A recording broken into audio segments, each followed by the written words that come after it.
Hai, Assalamualaikum kepada subscriber saya yang dah subscribe YouTube saya, dan kepada yang belum subscribe, saya mohon supaya korang subscribe lah YouTube saya, Ajim Kecil. So, pada malam ini saya saja nak kongsikan tentang pengalaman kisah seram yang pernah saya alami dalam kehidupan saya. Nampak?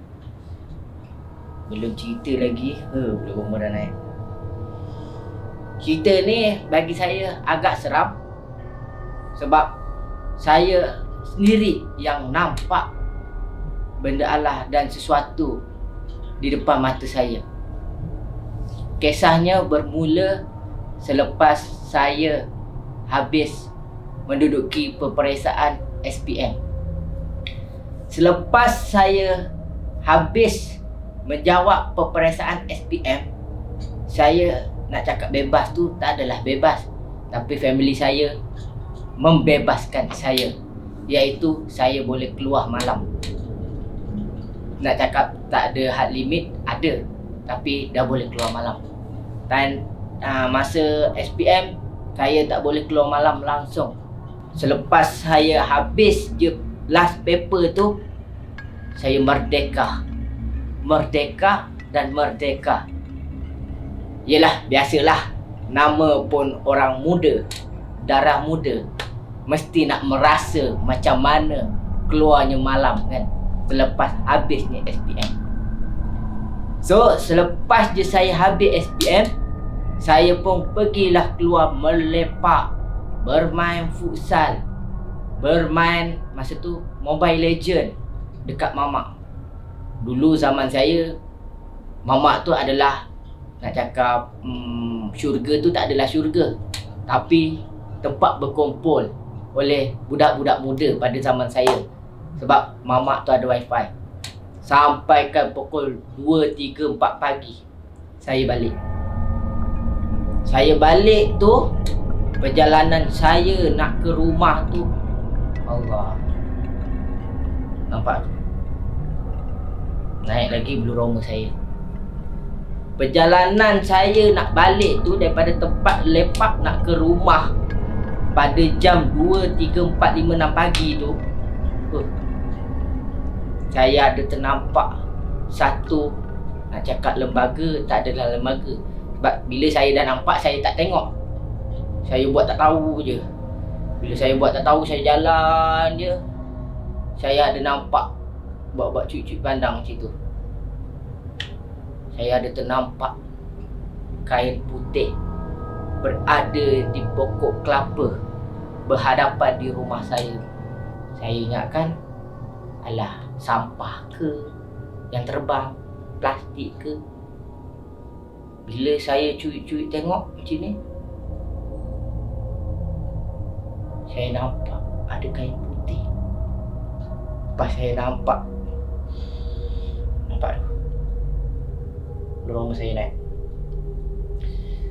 Selepas saya nampak, saya pun, yelah, saya ni takutlah, orang kata seorang-seorang, kalau ramai tu adalah berani sikit baling batu ke. So bila saya ternampak tu, saya cucuk tengok ada kain putih tu, terus saya tak pandang, dan automatik mulut saya ni keluar ayat-ayat suci Al-Quran. Yelah, tengah-tengah takut, tetapi rupanya bukan ayat suci Al-Quran. Saya nyanyi lagu kasidah sebab terlampau takutnya. Apa yang terfikir di fikiran, terus saya cakap, rupanya nasyid. Saya pun terus lari bergegas-gegas, sampailah saya masuk rumah. Nak buka kunci pintu pun saya menggigil time tu. Sampai je di rumah, saya pun terus baring.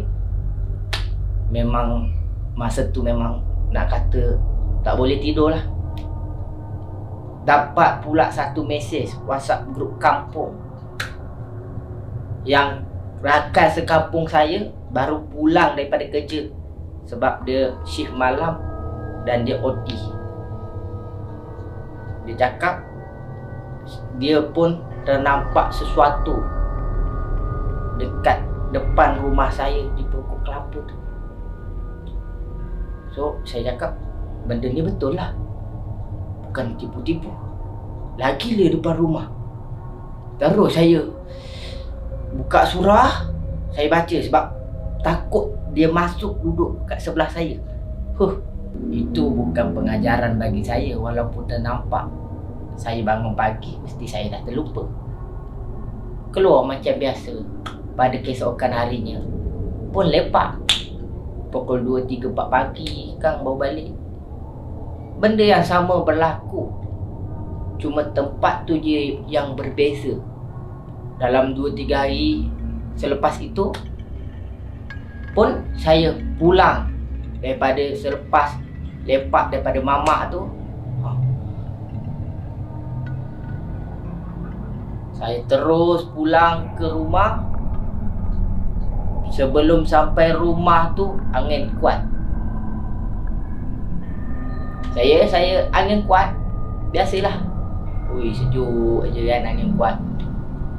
Tiba-tiba sebelum sampai ke tempat kampung saya tu, ada satu ladang kelapa sawit. Saya ingatkan pelepah kelapa sawit tu angin tiup. Yelah, biasa angin tiup. Dia terkibai. Rupanya saya tengok, Allah, kain putih yang depan rumah saya yang hari tu saya nampak dekat situ. Apa lagi, saya terus je lah, terus buat tak tahu. Dengan harapan side mirror tu saya dongakkan ke atas supaya saya tidak nampak ke belakang. Saya ke ataskan supaya saya tidak nampak kat belakang, sebab takut dia ikut duduk kat belakang kereta. Saya pun terus bawa laju, pak, masuk.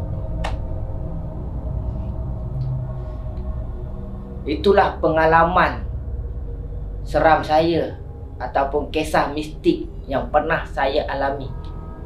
Saya nak ceritakan lagi, yelah, takut jugalah kan.